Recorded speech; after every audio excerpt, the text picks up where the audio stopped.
Voilà, encore nous sommes de retour. Nous allons parler dans cette partie où nous allons combiner l'histoire et tout.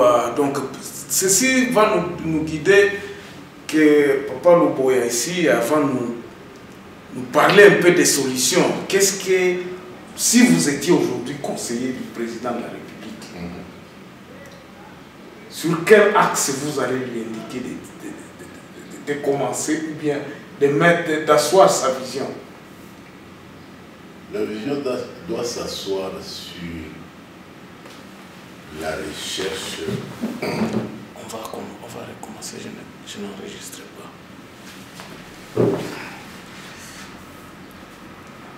Merci d'être toujours avec nous dans cette partie où nous allons parler un peu des solutions, où Papa va nous parler un peu de ce qu'il pense, de ce que ça devrait être cette République et où est-ce que le pouvoir d'aujourd'hui pouvait asseoir une vision pour le développement du pays. La vision pour le développement du pays doit prioritairement et d'une manière globale aussi.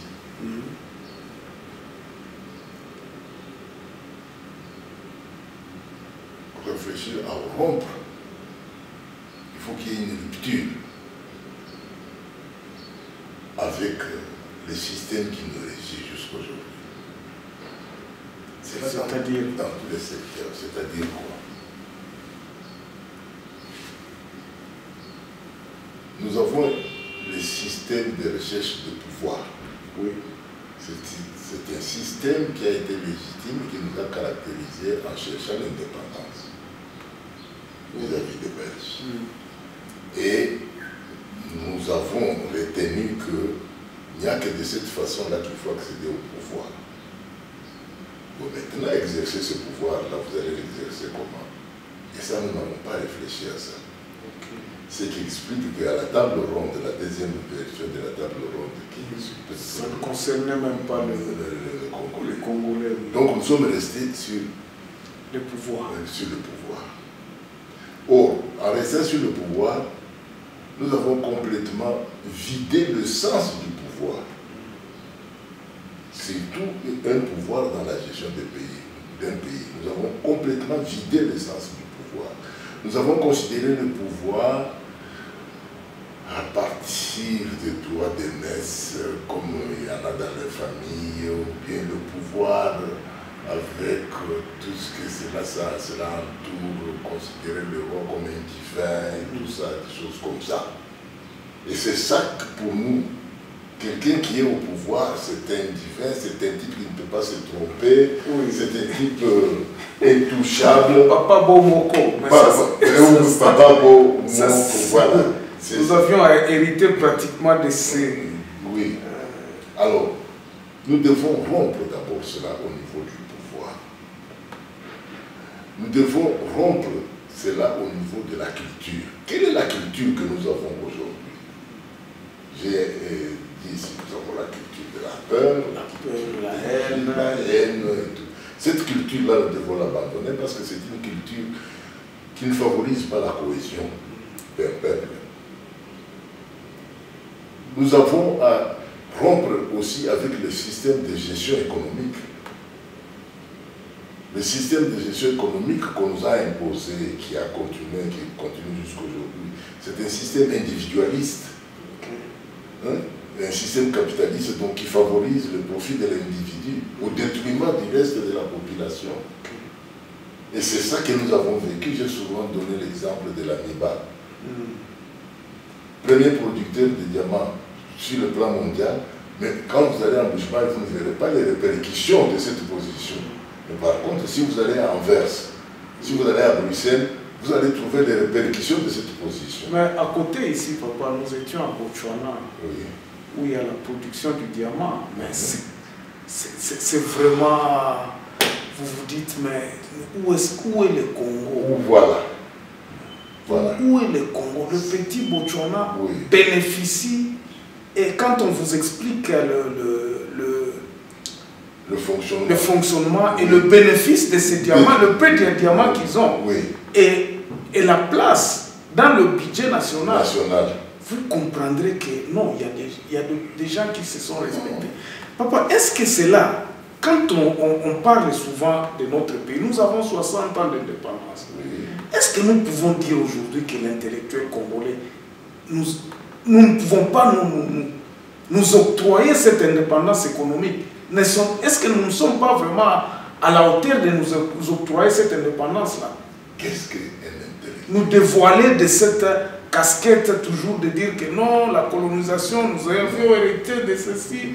Est-ce que nous ne sommes pas à mesure de nous dire que nous sommes matures aujourd'hui et que nous pouvons prendre nos décisions pour le développement de ce pays? Il y a beaucoup de Congolais qui sont déjà dans cette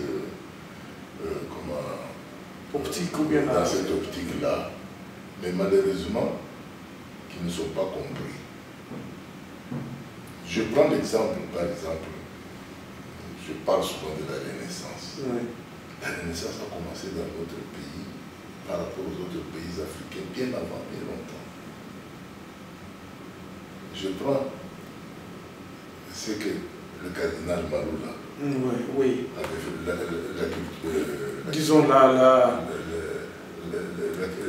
comment il a fait le changement dans les cultes pour intégrer.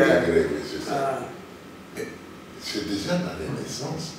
Et on a vu comment est-ce que le noir congolais trouvait plaisir à communier, à confesser avec cette pratique-là. Oui.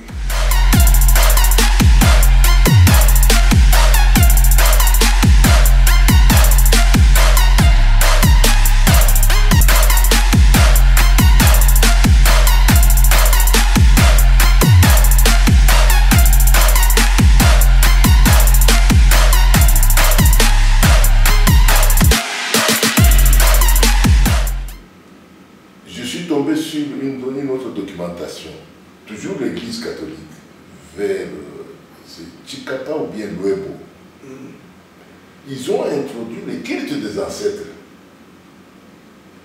dans les cérémonies et tout cela. Les conséquences, c'est quoi? Et ça, ce sont des écrits que je dispose.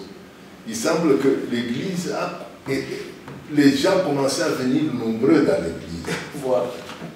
Tu vois, bon, ça c'est sur le plan spirituel ou religieux. Bon, maintenant, sur le plan économique, vous avez les personnalités comme le Mabi Kakalanda, qui vous dit que vous voulez développer votre pays. Retour à l'authenticité. Mais retour à l'authenticité, c'est quoi? Mais il y a des pensées économiques à ce niveau-là. Il y a des pensées de cohésion nationale.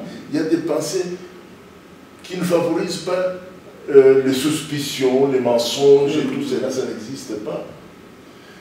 Vous voulez retour à l'authenticité, c'est quoi? Vous voulez répondre aux problèmes des maladies. Mais nous avons des plantes médicinales que nos ancêtres utilisaient. Il y a pratiquement beaucoup de réponses. Beaucoup de réponses à tout ce qui peut nous arriver. Oui. Vous voulez comment est-ce que gérer une communauté, comment gérer un empire, un territoire, par exemple. Mais nos ancêtres ont eu des pensées qui comprenaient en fait les pratiques constitutionnelles dans la manière de gérer les pays. Les cités, ça existe. Et nous avons effectivement des Congolais qui ont réfléchi à ce. Il y a Moubabini qui aujourd'hui travaille, il est toujours il est à l'extérieur. Il y a beaucoup d'écrits de Congolais qui existent. Si on pouvait inventorier tous ces écrits-là et tirer l'essentiel qui peut à la fois nous permettre d'articuler la population rurale avec la population urbaine et former une cohésion nationale qui peut nous permettre de nous développer. Papa, sur cette question de cohésion nationale, oui. Est-ce que la Cour constitutionnelle peut nous aider à quelque chose? La Cour constitutionnelle est bloquée. Je dis qu'elle est bloquée comment? Elle n'a pas de réflexion qui débouche sur des aspects des relations humaines. Ok. Elle n'a pas des aspects qui débouchent, elle a des aspects réglementaires, la Cour constitutionnelle. Ok. L'article tel a dit ceci, elle est conforme. Conforme, c'est tout. Hein? Voilà comment est-ce que moi je vois les choses. Ça, c'est un domaine des sociologues, des gens qui ont fait l'administration, des gens qui ont fait le politique, les gens qui ont fait l'économie, les gens qui ont fait les médecins, oui. Donc aujourd'hui, si nous voulons avoir une cohésion nationale, pratiquement nous devons... À qui allons-nous nous recourir quoi, pour avoir cette... Voilà, ça a commencé ici en Afrique du Sud, par exemple. Regarde, l'Afrique du Sud a autorisé à ce que la médecine traditionnelle soit enseignée à l'université. Tu vois un peu ça?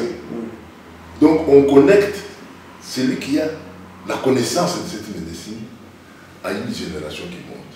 Oui. On n'a pas dit que ces gens-là sont des féticheurs. Voilà. On ne les avait pas diabolisés. On ne les avait pas diabolisés. Oui. Tu vois. Alors, ils apportent la connaissance. À l'université, c'est un lieu de réflexion.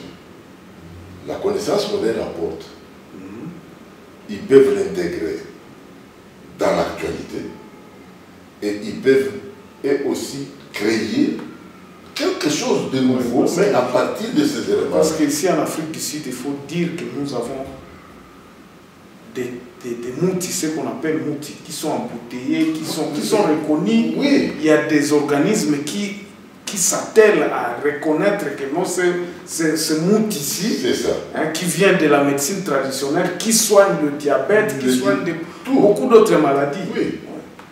Alors pourquoi ne ferions-nous pas chez nous? Parce que nous avons différentes communautés qui ont ces connaissances-là et arriver à mettre en place toute une industrie pharmaceutique. Voilà.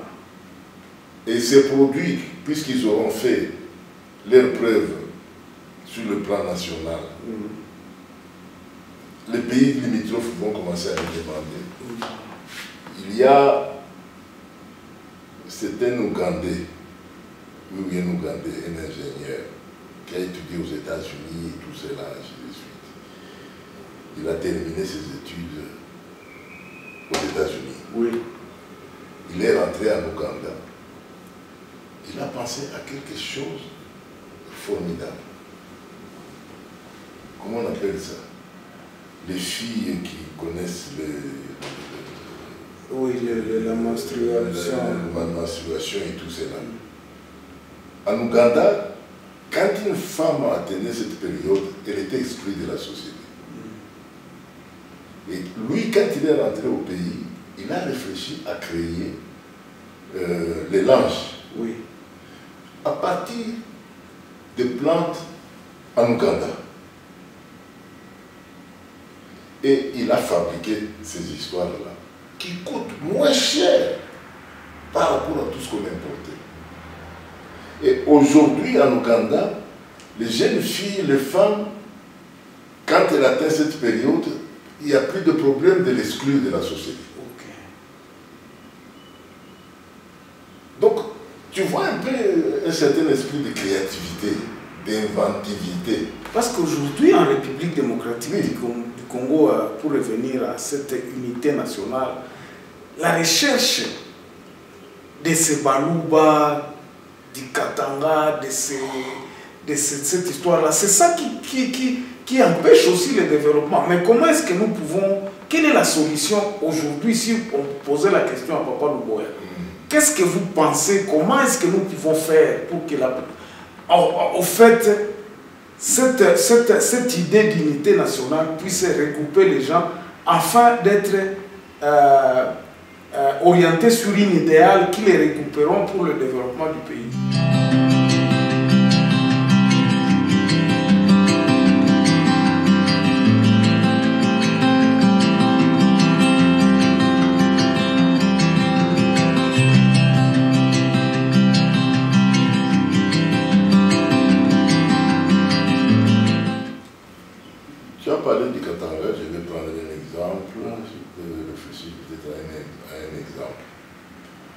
il faut réfléchir à quelque chose qui attire les gens.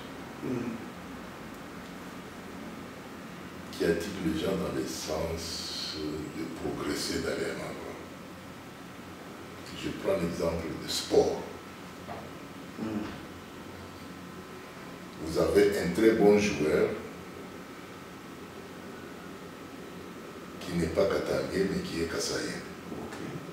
Mais que les Katangés sont obligés d'applaudir. D'applaudir, oui. Tu vois? Oui. C'est un des exemples. Oui. Je prends l'exemple de Tchombe. Pourquoi? Tchombe, c'est un Lunda. Oui. Vous nous aviez raconté. Oui, oui, quand bien même et tout cela. Mais d'où lui vient le nom de Tchombe? Tchombe en Luba, ça veut dire le manioc. Ok. Son père a excellé à acheter les manioc sur l'espace Luba et venir les revendre sur l'espace Lunda au Katanga et ainsi de suite. Et il est devenu un type renommé, reconnu et qui a attiré l'attention à l'époque des coloniaux. Voilà comment est-ce que Tchombe est devenu important. C'est en faisant le commerce entre l'espace Luba et l'espace Lunda. Et ça aussi, c'est quelque chose qui peut provoquer la cohésion nationale. Donc, il faudrait aller sur le phénomène social ou... Oui. Je prends un autre exemple. C'est à Lissala. À Lissala, j'ai trouvé certains Kassaïens, certains Luba, qui ont développé une activité commerciale qui intéressait les gens de Lissala, et ainsi de suite, et ils étaient adoptés. Oui, comme chez nous aussi, oui, nous avions, on l'appelle les Batembo, les Bayomba, les Barega qui venaient, je ne sais pas, je ne me rappelle plus, mais qui ont été adoptés là-bas et il n'y a pas de problème. Donc, il y a, si on réfléchit à beaucoup d'actions, on peut trouver des actions motrices, qui peuvent drainer ici les gens à un certain esprit de cohésion. Et ça demande des intellectuels à réfléchir. Ça demande qu'il y ait quand même des équipes ou bien... De toute façon, il faut une réflexion, mais l'existence de ces facteurs, il y en a trop.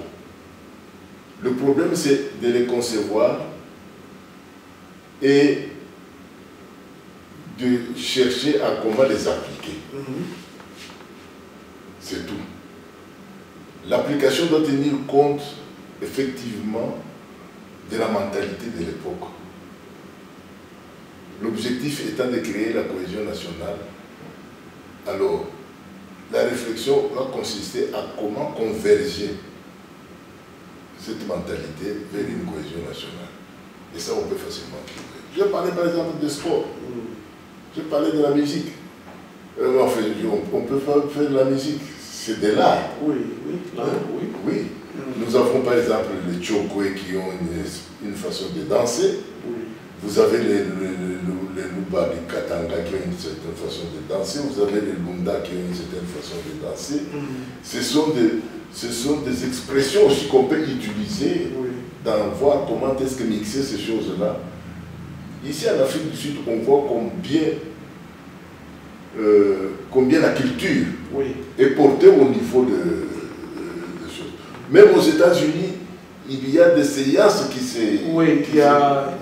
On nous a appelés dernièrement pour assister ou participer à des manifestations culturelles pour faire connaître le Congolais parce qu'il y avait des problèmes de xénophobie et tout ça, pour faire accepter. On a invité beaucoup de... Ce sont des manifestations qui se passent aux États-Unis. Donc, je crois que il y a beaucoup de facteurs au niveau social, surtout en Afrique. Pour nini nesika ya kosalela maele ebele bandimi kosombama na mbongo mutu azalaka na eloko toza kobenga wisu wa zaba nde wana nto ya kibomutu kasi botika natalisa bino nto ya mabe eza kouta na buyoyo ya bazuzi ya mboka esengeli na bankokoni basosola malamu tokotika te makanisi ya kitoko misala ya malamu nde wana makasi na biso yango wana maye kozalaka toujours kitoko.